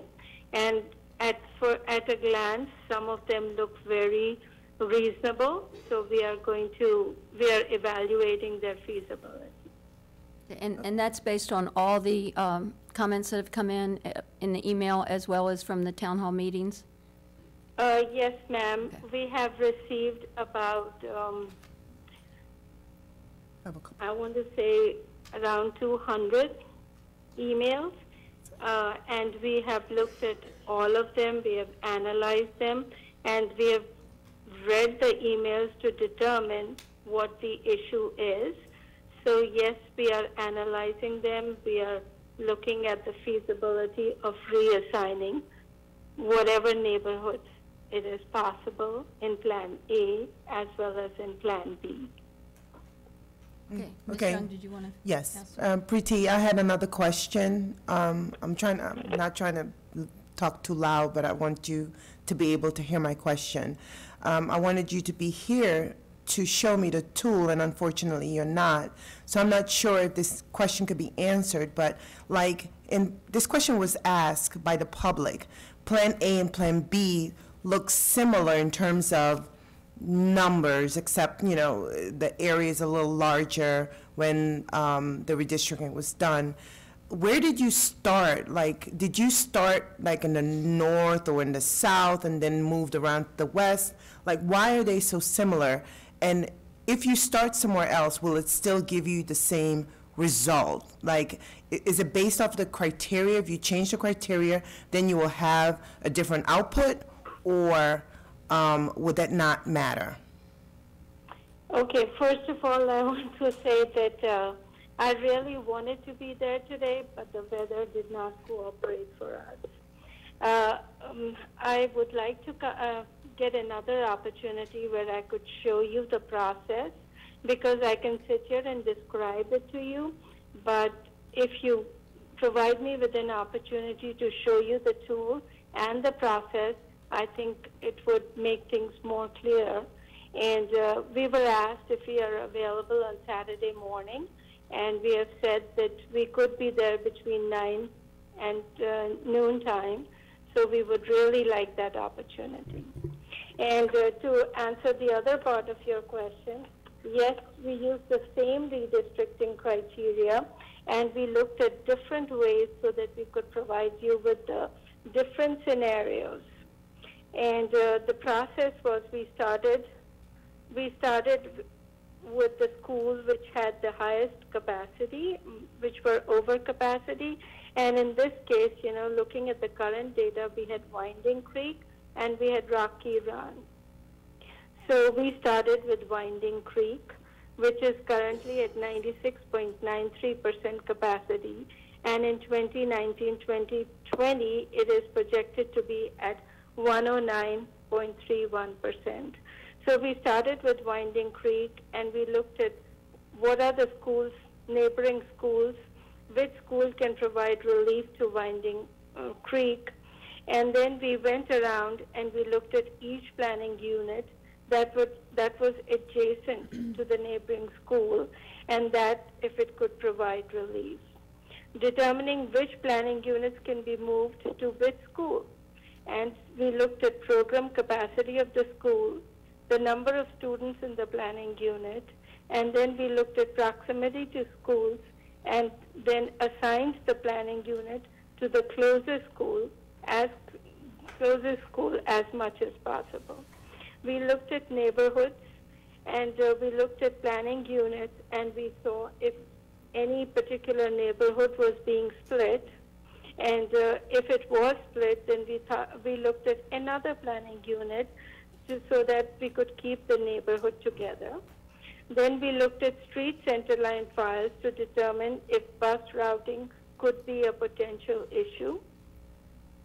Once we were done, then of course we validated our plans with the SCPS subject matter experts, which included the transportation department. We kept checking the capacity in each of the giving and the receiving schools to make sure it was close to 85.6%. And then we also looked at physical geographical islands and disconnected areas that you have, and we tried to connect them. And this was our process. And then after we were done with one school, we went to the next school. And so like we started with Winding Creek, so we then after doing Winding Creek, we said, okay, now let's look at the next school, which is over capacity or which is projected to be over capacity. And we kept repeating this process. And for Stafford County, what happens is you have Rocky Run, which is at 97, you have Winding Creek, which is at 96%, but the schools which have low capacity, like Garrisonville, Rock Hill, Barrett, they're up in the north. And so when we make a change, it kind of impacts the other schools also, because we are trying to move things and use the capacity at these three schools that I mentioned. So this is the process that we use. It's a very logical, reiterative process, because once we move a planning unit, and keep in mind that we are working only with planning units. So it's a very logical, reiterative process. And once we look at it, we go back and we revisit it. And of course, we were targeting 85.6%. And like I said, you know, if we get an opportunity, I would really like to come by and show that to you. Thank you. Priti. Dr. Chase? So I wanted to pull it back to considering a plan that somebody in the community has created. And while I appreciate the input and the effort, I do think it's important, if we're talking about having an independent process, that you know, we put out an RFP for a consultant, and I think going with a plan that an individual who may be trying really hard to be objective may not be completely unbiased in what their goals are. And so I would just say I feel like we need to be a little bit careful about that. And the other thing, I just wanted to say that the consultant keeps talking about Winding Creek being at 96%. Winding Creek currently is over 100% capacity. It might have been at 96% in September, but that is no longer the case. And I want to stress that because a lot of people are not sure why we're doing this, and couldn't we wait? But we really do have to provide relief to these schools that are really over capacity. Mr. Cater? Yes, and I do appreciate that, and I agree as well. I think if there are some good points of anyone's plans that have been brought forward, I want to make sure that we are considering all of those. I want to take it back because and I'd really like to get some sort of general consensus on this one. I forgot to mention, because it was in a separate email, another one of my major concerns is that the concern is that we will approve a redistricting, and lumped into that redistricting approval is the special ed transfers. And so my question is, question statement, I want to make sure that if we are going to move any of these classrooms or programs to other schools, I want to make sure that that is a vote independent of the vote that we are taking for the redistricting process. And if that is the case and we can do that, because I think it deserves, I think it deserves a very close look at who we are moving, where, why, how many times have they been moved before, all the same things, but an independent look. And if we can do that, and you guys agree, I guess that has to be done before, like you said. So I didn't want us to comb over that and not really come to a conclusion or an agreement. I have a question I'd like to raise with respect to that. Dr. Kisner, was the special ed proposal done before the plans or after the plans? I got the impression it was done after the plans came to us. When was that proposal done? Because the first time I saw it was when I walked into one of the town hall meetings. Let me touch upon the special ed plan. So the current placements of our low incidence programs are mainly, not all the time, due to where we had open space. Okay? This was an opportunity to work with approximately 350 children. We've heard from about 20, and we respect every single one of their feedback.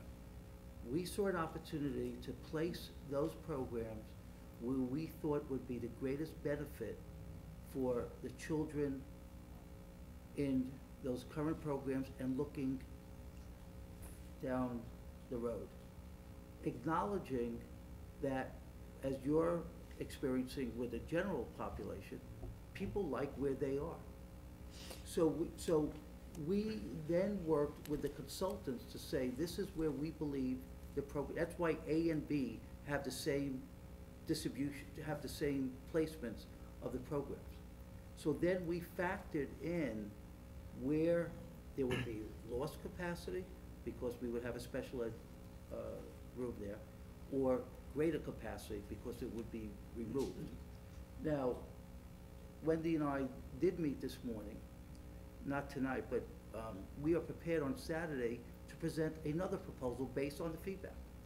And we are also looking at some of the emails, like all of you have been, of some individual students where we think the parents have a very valid concern, and try to address those student by student, because that's what we should do for every student, but we absolutely do that for children with disabilities.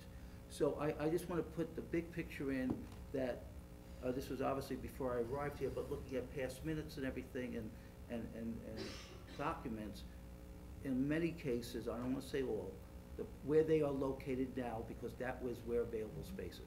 And we saw this as an opportunity to improve that, improve upon that.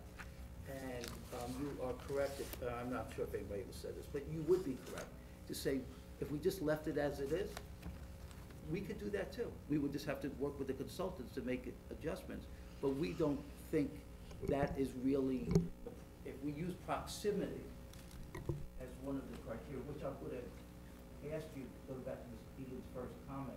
As I look at that board, listen to everybody's comments, we have about 11 of the criteria that you guys seem to want. And there seems to be even some question, are we still staying with 85 or 90%? So to help the consultants, I think I would ask you, so we don't sit back here a couple of weeks, still not pleased, is to narrow down exactly what we want. But saying that, we are prepared to do what we would prefer to do what we think is, we would like to keep this out of the process in a sense, because we think that this is a better way of addressing the needs of our students. And one of the requirements is for children with disabilities to be as close as possible to their community, their school, their neighborhood. But we also acknowledge that we believe we can make some tweaks. And we have already, Wendy has already worked with Matt and to tell the consultants, if we did that, then this school's going to either lose a classroom or another classroom is going to be gained. So I guess I'm just sharing, we're ready to do what the board wants. I feel very comfortable and I know you do too, that Wendy is completely looking at the best interest of the current 350 children, and also just basically. Is your mic on? Oh, I thank you. Yeah, we got to remind you the mic. Anyway, So, Madam, I don't know. just real quick. Yeah, you guys have heard me enough, but. You're going to work with us. Yeah, we're going to work with you. And you're going to work with the team, Wendy Martin Johnson. All right, but to go back to Mr. Cater's question, I just want to That's what I was clarify gonna- this before we Right, go on. that's where I'm. I never thought we were voting on the special ed as part of the redistricting proposal A or B. I think this is something that we need to look at independently, and hypothetically, if we are at, you know, the 85% target, there should be room in every single school for special education programs, at least. Well, for now. that was my point, Madam Chair, that I wanted to address with Mrs. Cater, is that it'd be nice if all the schools were projected to be at 85% in Plan A and Plan B, or the next plan, then maybe a class or two would not be a big deal. However, let's take Ferry Farm, for example, opening at 90% on Plan A and 94% with Plan B, and that was with the removal of the one autism class. And so that equates to the autism, if the autism class stayed there, there'd be 8 students in that classroom.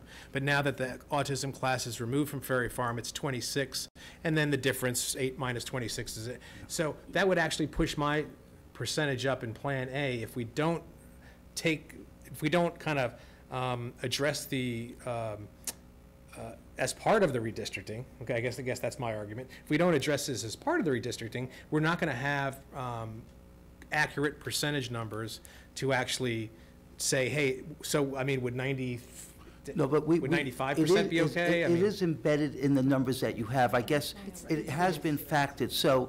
Currently. Yes, And, yeah, And so what I'm saying is, when If we you make do a a C, decision on Saturday to say we are going to add extra classrooms, I'm saying there's a second order effect that you're going to get a percentage increase or decrease Yeah. on the schools. That's all I'm saying. Your So point's well it taken. isn't quite as independent as. I guess I'll just renew what my first comment was tonight, that I think that plan drives some of where we go. And that's why I was saying I thought that needed to be addressed first. I mean, that's kind of where I was trying to take us. And then I am very open to hearing what our experts say. That's what, I mean, that's why we're here. But I also do think we need to look at, it is my understanding, and I didn't bring everything that we all have on all this stuff, you know, if we are also building schools to accommodate programs too, I also think we need to make sure that we are also honoring that too, because it sounds like Moncure was built to have a certain number there. Now, that may mean we know where the growth will go next, but I believe when we start looking at, and we build new schools that have that, and we are using them for general ed classrooms, that puts a lot of issue or capacity on cafeterias, gymnasiums. So if we have assumed we would have 7 special ed classrooms in a building, and now 4 or 5 of them are gen ed, that's going to have a bigger issue. So it's just, I think we want to, I don't want to say balance, but look at what we're building, because I think we know that our schools in the future need to have spaces for these programs, because I believe even Ms. Martin Johnson said, you know, in 2 to 3 years, we could have an autism program in every class, in every school. So I think we need to be thinking broadly there. So, you know, I agree with everybody. I think that's a decision point we have to probably make sooner rather than later. Yeah, and I guess why I'm a little confused is I thought we'd made this decision. I thought right at the very beginning of this process, we said that we wanted special ed located where it should be rather than where there was space. And we asked staff to do that, and they did that. And so now we're saying that we want to mucky around with what staff has done. And it's not my area of expertise. And I would personally be really insulted if it was my area of expertise and everybody was telling me that we shouldn't do that. So I certainly think that I'm happy to hear that staff has looked at what people are asking for and has made tweaks. But I don't know whether we want to push this process out so much further by getting more involved than maybe we're qualified to be. And I have a comment on that. If the assignments were made based on where the students are today, those students are not going to be in elementary school. A lot of them won't be in elementary school 4 years from now. They may be in a different place. So what do we do then? I thought we were somewhat trying to centralize within the county where we were going to offer certain programs to cut down on the distances that the students would have to travel, because in the past we have put them where there was room. But in a perfect world where there was room everywhere, where would they best go? Now, if you want to say your criteria is going to go put them where the students are today, then that means every year you should relook at it and see where the students are, if that's the plan you're going to follow. So I didn't realize it was already in there, because the first time I saw it was walking into one of the town halls, and here's a sheet of paper that people had, and I said, oh my gosh, gee, where'd you get that? And they go, oh, at the front desk. I said, oh, okay. And just so you know, there Go get was one. a request by someone to bring that forward. Yeah, Yeah. Oh, no. Yeah, we are complying with your request. So why it was a surprise, because, well, anyway. No, I'm not criticizing. I'm just saying that if I wasn't aware of it and I'm part of the process, then, how could, the citizens know, what was done? And I'm hearing that the criteria is closest to where the students are today, but I do question that, because our population is increasing. We all know from our subdivisions, as the students grow older, and move out of school, a lot of times the families stay in those houses and there's no new students coming in, they're moving somewhere else. So it's something to think about, what we're going to do at some point in the future. That's why I was saying I see it as a separate,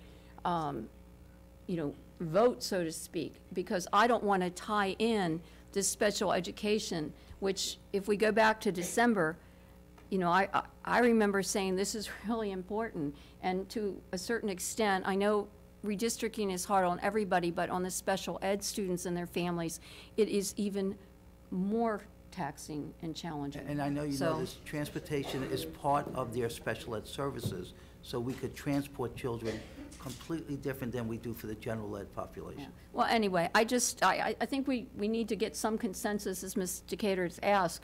How do we want to, address this? Can we address it independent of voting on an option, whether it's A through Z, whatever we end up with? Look at the special education independently. Is that what you're asking? Yeah, that's all I'm asking. And just to clarify, I don't want to mucky around with anything. I just feel I just feel exactly the same way. The first time I saw it was, at a presentation, with the rest of the redistricting stuff, and I believe it deserves a little bit more attention. I want to know who, what, when, where, and why, and if they've been moved 3 times in 4 years, I'm not doing that. So I want to make sure that I know everything that's happening with that. And if I'm voting on an entire Plan A redistricting or Plan Z, and it's stuck in there, and I'm focusing on Plan Z and not all of these other children, I just want to make sure that we're focusing on all of it. And that's all. My time's up. That was a process foul. We have 15 minutes left in this conversation. I say again, 15 minutes. Ms. Egan wants to go home. No, you can't go home because you fouled out. That was the, I did not do that on purpose. that was on purpose. It is 9 o'clock. And that was the, we're going to hold this on Saturday. We can meeting. continue this tonight, but do we want to We really continue? can talk about it on Saturday. If we could get a little bit more of a rundown of who, what, when, where, why on Saturday, Yeah, then This- that would be let's do great. that. Dr. Kisner, is that? We'll give you everything you need. I'd like to hear from one more board member So still. what, before we go to that procedurally, I just want to make sure we're going to notice another work session on Saturday. Since the consultants are only available 9 to 12, why don't we move the budget work session to follow the work session on the redistricting? Is that agreeable? Yeah. Can I make a Ms. comment? Young, I'd like to hear from Madam Ms. Chair? Young. That's agreeable? Well, what is agreeable? What are you asking? We're gonna notice a work sure session you on are. Saturday well, we're still going tonight, but I'm sure we're not gonna finish, to have the consultants come down. Dr. Kisner can get us the special ed additional information, and the consultants can talk about and show us the process, and then we can talk about what we're looking for from them, unless you wanna give them direction tonight. All right. Is there anybody who hasn't had more turns? Who's next? Miss Young. Ms. Young? You again. You again? Really? You know what? I'm Patricia just teasing Healy? you. I'm just teasing Really? you. You know what? I just wanted to comment on the great work that the staff had done, and the fact that I didn't even think about. I thought, oh, all the kids are going to have, good attention and where they're going to move, and when they say special, you want parents to feel that all the kids are being considered equally, and yes, their special attention are given to them. But I thought it was, I admired the staff that they took time and was able to give us that information separate and apart and say, this is what we did with the kids. So thank you for that, Wendy, and your team. The question I have, and it's a little bit different, and it's going to Scott. I don't have my paperwork. I'm doing a Holly. When is our next school supposed to open? Next elementary school? Come on, Scott, pick the date. I'm just trying to, because, I assume, are you talking Moncur? no, the new Elementary number school. 18, number 18. Okay, based on the information that we provided to the board and based on the board approving Yeah, the show me out. CIP. Go ahead. The CIP list, using the new program capacities. Yeah. We are not, and using a trigger of 100%, which is all debatable. I know Oh, there's we been a never lot of. approved that. Well, that's the current trigger that we used as part of, and that's why there's not an elementary school 18 on. Okay, that needs to be But you changed. but the school board does not approve that. The list that you Correct. provided. Okay. That we provided to the Board of Supervisors had elementary school 18 on it. Okay. But the program capacity that was approved, barring the trigger, if we used 100%, it wouldn't be inside the 10-year window. If we Okay, used a so, different trigger. So I don't have an answer for you. so we have a couple of schools at 100% right now. And if our trigger's supposed to be, just hypothetically, supposed to be 80, we should have a school on the docket at some point in time. 20 what? 20. In fairness to Scott, spring of 2018. Microphone. Spring, I'm gonna, no. okay, spring of 2018, at the administrative level, see, it's easy for me to say that because I wasn't here. At the administrative level, there was an agreement to do 100% of the aggregate. So not when a school hits 100%, when all 17 schools reach 100. Last week's meeting with the chair and vice chair, and the chair and, I guess, vice chair of the Board of Supervisors, we had discussions about this, because the comp plan says 90%. I think most of you believe it's 90%. And what absolutely needs to happen sooner than later is to get clarity, vote on it, they vote on it, and we know that we're talking 90%. And I'll just say one thing, and then I really will be quiet. And I'm not even sure that's even the best procedure. No, if I don't get all my because- questions out, I forget them just like you Yeah, do. because We're in the same if we range do now. 90% of the aggregate, you still may have some schools that, some communities that are growing much faster, and they may hit 100, 110%. I'm not going to be quiet until I'm ready, so, so I think we need to rethink it, but let's all agree, I think everybody's agreeing, the 100% is really not I'm not done. something we're supportive of. Ms. Hazard, you'll be after Ms. Young when she's done. Yeah, I wasn't done. Yeah, okay, no, it's okay. So the reason, no, don't sit down yet. So the reason why I'm asking this is because we have this plan out for, and I'm not trying to change all this redistricting thing, I'm just trying to get us to think a little bit about what we're doing here. So we should have a school on the docket to be built, because here again, we're trying to move the kids, and then when a new school opens up, when it has to, we're gonna move them again. You bet.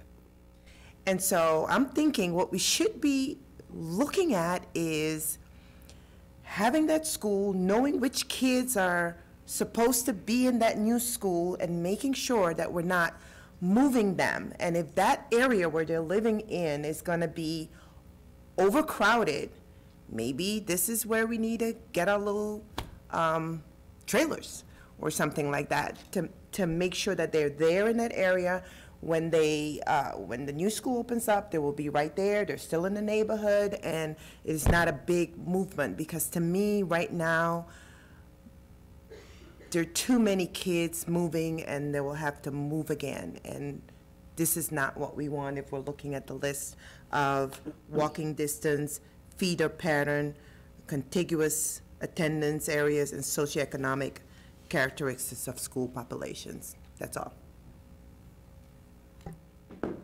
I know my long-winded talk before about trying to explain when the consultant talked about the methodology, and I'm not saying that that is not a great way to do it, but it actually illustrated what I was trying to say in my point, is we were starting with the school moving out.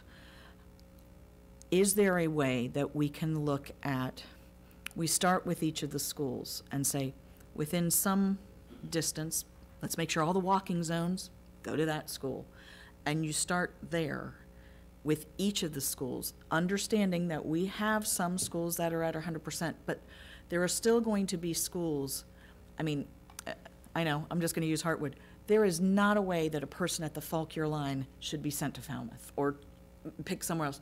There are some people we are not going to move, and I was always hoping that that amount of people was going to be 70 to 80%, like that, of people that aren't moving. And you all said, let's see, like about a quarter of the elementary school kids would move. Yeah. I'm doing wild rounding. I mean, so is there a way to look at how to do this to minimize that by looking at it with school and proximity to the school? And then I get it, we're going to get somewhere, and I know it may not be a circle, but this, I'm a visual. At some point, some of those circles, we're going to go, oh, that puts that school at 125% or whatever it may. So we'll know that there are some areas that are on the fringes of these circles that it might get to what I think a lot of the emails we are seeing is, I'm not close to where I'm going. Does that make any sense? Maybe that helps what my comment was earlier. So have a radius. Something. As a starting point. Actually, that's what I was thinking as well. But that was what I was trying to say with my point of saying we started with the school. And that's the proximity and closest school. I think we're all getting a notice from Stafford County Public Schools. Is it delay I or didn't answer cancel? mine, but Delay? What? Reassessed? 2-hour delay. I'm just saying, if we are looking potentially of running something new, because some of the comments we're hearing that A and B are so similar, this may not work. It may be run that way and say, this is really a disaster. But that's just conceptually how I think. Well, and there's a lot of people that talk about fairness. You know, if you're near a school, why shouldn't you go there? You can walk to it, right? Right, or your house has been there for years, and Right. you know, you've always been at that school. Can I ask a quick question? On the backs of that comment, did they take into consideration the discussion that we had on preemptive redistricting? Did that come into play at all? Because that was something I was very specific about. Oh, right. She might have signed off. Maybe she heard your alarm. Time to go. That Mather? I'm here. Did you hear my question, ma'am? Can you say it again, please? We had, during one of our work sessions with you, we had discussed doing, incorporating some, what did I call it? Preemptive. Thank you. It's late. Preemptive redistricting based on what was on the books going forward. Don't laugh at me. was that taken into consideration, and is that included in this, in the Plan A or the Plan B? I'm not sure what you mean by preemptive redistricting. Can you explain that to me? It was the comment I made at the beginning about neighborhoods that aren't built yet. Correct. Yeah.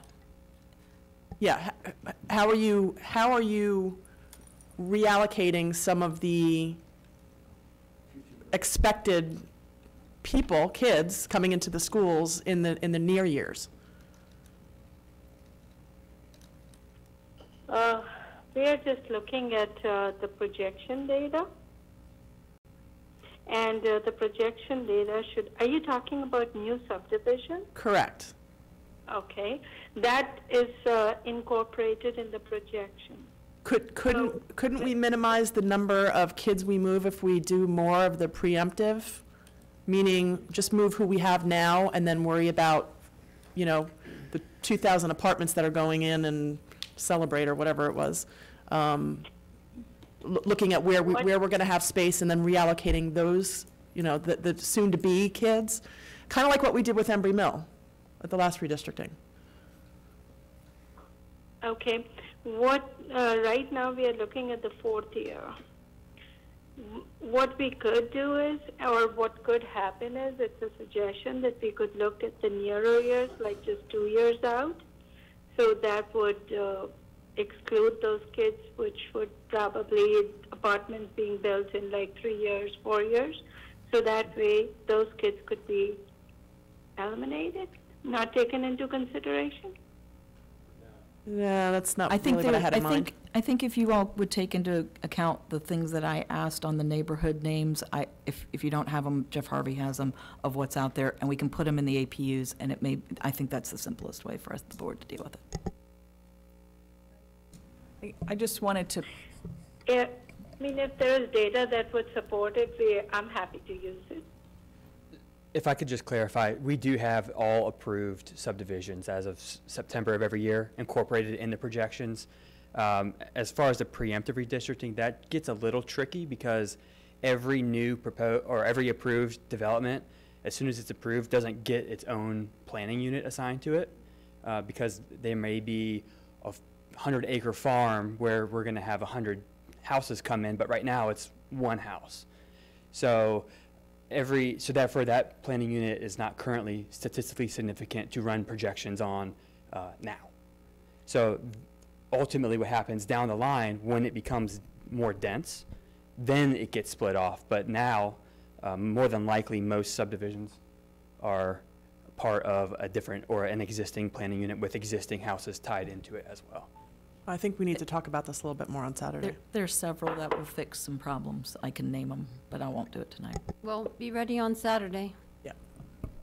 And I just had, I liked, Ms. Hazard, what you said about sort of a circumference around a school, but my only concern about that is the APUs might not fit in nice little circumferences, and so then, you know, that may be why we're sometimes seeing people who live right across the street from the school, if they're in a really large planning unit, while they live right across the street from the school, there might be 100 houses behind them that don't live right across the street. But I think common sense would hopefully, we could work on that. And I think with that, we made them smaller for that reason after the high school, that I think it will be less of a problem than when we looked at. And here's the thing, running it sort of like that, let's say it moves 6,000 kids, I can then very easily say to my constituents who are writing me saying, we tried it under this, and everybody moved. My hope would be less would move. But I don't have the computer software, but I think that's a theme I keep hearing, that I feel like we need to have an answer of, yes, it's better, or no, it's worse. And the only way to do that is to either run it or see it, because that's the kind of person I am. That's the reason I suggested it. And I think there is a reasonable expectation on the part of our community that if you live close, and I'll leave close undefined at this point, but we can all imagine, you know, not walking, because a lot of our streets you can't walk. But if you're close to a school, why should you have to be on a bus, go past 3 other schools to get to the one you're assigned to, when we're trying to fix it now? I mean, this is the opportunity to try to do the best we can. And I would say that if you're going to be assigned to a school that is fourth farthest from your house, shame on us.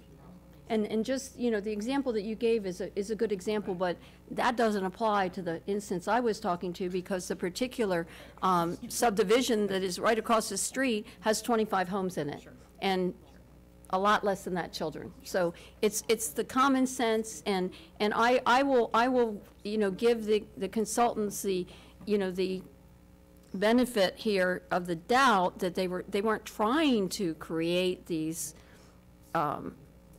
difficult situations, but I think they were trying to match the numbers at the end rather than applying common sense. And that, you know, if we're going to give direction at some point, I think we're going to have to be somewhat flexible in those percentages. You know, some might be, you know, over, some might not be, but we know our neighborhoods, and we know where they're built out and where they're probably not going to increase to the extent of the projections. And this is the discussion I had with Mr. Townsend. I mean, overall, these projections might be very accurate, and I understand they are. But on an individual basis, he's going to look at one for me. For a built-out subdivision, one APU currently has 23 students. Built out, mind you. People are there. Not going to be a lot of movement probably, but it goes from 23 students today to 60 students 4 years from now. I'd like to bet on that one not happening. But anyway, you know, but there's probably a balance somewhere else. But that doesn't help the people that are in the one that's over-projected, because they may have to move somewhere else to help fill numbers that aren't necessary. So anyway, does anybody else want to, you know, say any? I think this has been a very productive discussion. You know, do we want to ask the consultant to bring anything in particular? Do we want to give some direction at this point? Bring the tool. Yes, to give the example I think your example for Saturday. of people living across the street from the school going far away is what they need. We're talking really great generality. We're at the point where if they're going to change the plan, I would hope the seven, you could really do specifics of concerns that you have, so if they have the tool and they can start working on it, because it's already February 2nd, you know. And if we do a Plan C and D, we cannot kid ourselves. There's a high probability you're going to be impacting families that are not impacted today. And they have the right to also now voice their concern or chime in. So I'm just asking, on Saturday, we have 3 hours with them to be as specific as possible of your concerns, so they could address it, you know, sooner than later. Could we ask, and I hate to do this, and I assume there's going to be some kind of comp time or overtime, but could we have transportation there? Because I think transportation is a very important issue that's come up for all of us, because it's not just, you know, how many miles it is from home to the school, it's what road they're on, or what's under construction, or, you know, where do they have to backtrack? So I think that would be helpful to, you know, help us go through. Is there anybody else want anything to My question to be is, brought for us? do we need to prioritize any of them and then have them run something before and bring it on Saturday on Plan A and Plan B? Well, Have the top at this three? point, we can have discussion. We can't make any decisions because we're in a work session. Now, perhaps we might want to announce a special call meeting at the end of the work session if we do want to make some decisions and give very specific direction to the board. So I think that might be wise. If we decide we don't need to have it, we don't have to. So we will schedule the work session to begin at 9, a special call meeting with the topic of the redistricting to immediately follow that work session, to be followed by another work session on the budget. Oh, I guess we better plan on either going out for lunch or bringing it in. I was just going to say, are we going to be fed? Yes. Yeah. Wow, that's very special. Very special. All right, but, all right. Madam so Chair, I this- do have one yes, question Mr. process, McCosker. again. So they'll bring the tool, and will we be able to make on the spot inputs to the tool and have them spit out percentages? ArcBridge? Yeah. Miss Fritty? Yeah? Hey, will you be, Hey. will you be able to bring the tool and do on-the-spot corrections to the tool? To the and give us percentages for Have a APUs? copy of the data. Make a copy and bring a copy of the data, not the real data. What are you talking about? One at a time. What is Let it? him You know, finish. you get your question. No, no, you go ahead. Mr. McOsker, you finish yours, Ma'am, and then you can go. Will you have the computer software with you so we can make on-the-spot corrections to APUs? I will bring the tool. I can show you. I can show you the numbers. Yeah, I can do that. Okay. We would like that done. But I can do it as a demonstration, and then whatever you would like, we can go back, do the numbers, and give them back to you. Scott Haran's going to say something He now. doesn't look happy. Well, I want to make sure the board understands, she will not be able to make a change in the plan that will affect the entire plan. She can make a change to a certain attendance zone, and then they have to manually see how that works across 17 elementary school attendance zones. So it won't be push one button and all of a sudden, brrr, all the numbers change, all the percentages change in real time for you to see. They cannot do that. Okay, on the tool. They cannot do that. But I'll let her speak for herself. Okay, well, Real Mr. quick. Haran, before you go, Can I just ask that, I mean, they've got all of the input from all of the citizens, including any 2.0s, anything. They have all of the input from all of the board members. Can we send them back to the drawing board and ask them to assess this data, come back to us with a plan that fits more closely to what we've asked for now, considering feeder patterns, driving the roads, traffic patterns, all of the things that we have just collected and what they've read, and when they are ready, bring it back to us and let us then look at what they have processed or figured out from all of this, because it doesn't make any sense to sit around on Saturday and have this same conversation and play with APUs and say Garrisonville, no, Ferry Farm, and we don't want to get into that. So can we just ask them to go back to the drawing board with the information they now have? I am yelling so that you can hear me. I'm not trying to be like boisterous. Can we ask them to go back to the drawing board and bring us, and if Saturday is not enough time, we know that we have to make a decision in 2 weeks, but if Saturday is not enough time. no, we don't have to make a decision I'm sorry, in 2 weeks. sorry. You have to middle March, in my opinion. Okay, Yeah. if Saturday is not enough time for them to do so, well, we've got plenty of other things to do on Saturday. Right, Ms. Hazard. I would like to have the consultant reply, and it can come later, about the visually or conceptually different way of doing it from school out. A radius. Yeah. And if in the end they say that doesn't work, I can live with that, but that would be a request I would have, or at least some analysis of a report back on Saturday, whether that's doesn't work, it does work, because to me that may create itself a new plan. Right. Just Turn the mic on. Ms. Healy made a comment that I would maybe ask the board to think about, that maybe the 85%, we don't have to have standardization of 85%, because maybe the other request you want to, and I don't know if this could even be possible, is just look at the families that are impacted today. Is there another plan with just those families? I'm trying to truthfully avoid other families being impacted. So is there a way of maybe reducing the number of families impacted and just, or at least change it where it makes more sense and not all of a sudden draw in more families? That's just wondering if that could be something. Well, that's one way to look at it, but I would also like to consider Ms. Hazard's suggestion, and I think that goes along with everyone's, thinking about that. I think Saturday is going to be our opportunity to talk with the consultant and give more of our thoughts. We've all said a lot tonight, but I know I have more to ask about. And there may be more people in the community between now and then, that now that they know this is all going to be, you know, under review and consideration, may, you know, get their thoughts in as well. And we've heard from a lot, you know, a lot of people, a lot of communities, but there may be, you know, some others. So,